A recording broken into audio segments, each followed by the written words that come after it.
The insurance crisis has now reached catastrophic levels as it cripples a vulnerable population of homeowners in the area. About 100 mostly older Habitat for Humanity owners are on the brink of foreclosure right now. And another 75 to 100 are hanging by a thread. That's according to the executive director, Marguerite A. Stryker, who believes that this is by far the most urgent and heartbreaking issue in the state right now. I may be forced to leave New Orleans because it's not feasible anymore.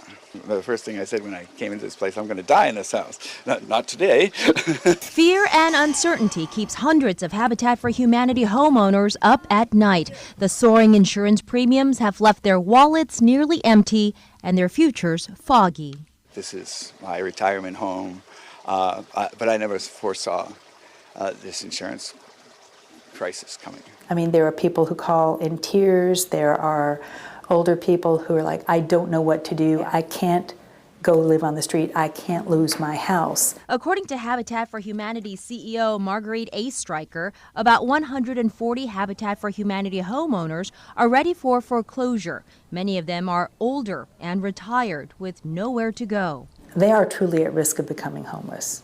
And that's not an exaggeration. She says another 75 to 100 families may be right behind them if they don't get assistance. Monthly mortgages have doubled since the insurance crisis, and those on fixed incomes can no longer afford it.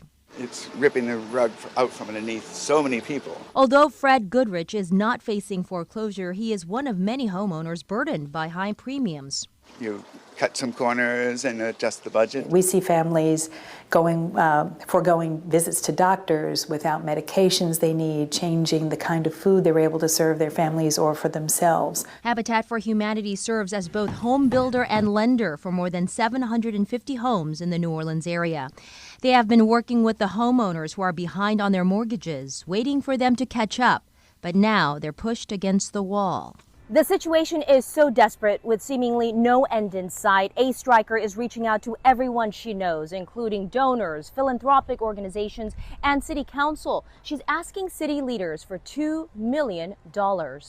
My thought is that we should help not only these families, but families like them who are on the verge of falling into homelessness. Councilwoman Leslie Harris feels the city should use money that's already in the city budget by pulling it from places where it's currently not being used. This is concerning to me on a holistic level, but specifically to this target group as well. Insurance Commissioner Tim Temple hopes the package of insurance bills passed this legislative session will attract more companies to write policies in the state. But he says you won't see the results overnight. In Florida, it took 2 years before they started seeing results.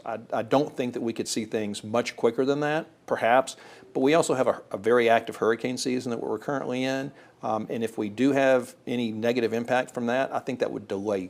But I think even they would tell you if you ask them right now, these are longer term solutions. She says even if the increased competition brings down the rates in a few years, it's too late for homeowners who are on the brink of losing homes they helped to build with their own hands, homes they worked so hard to achieve, and homes that have become more than just a roof over their heads.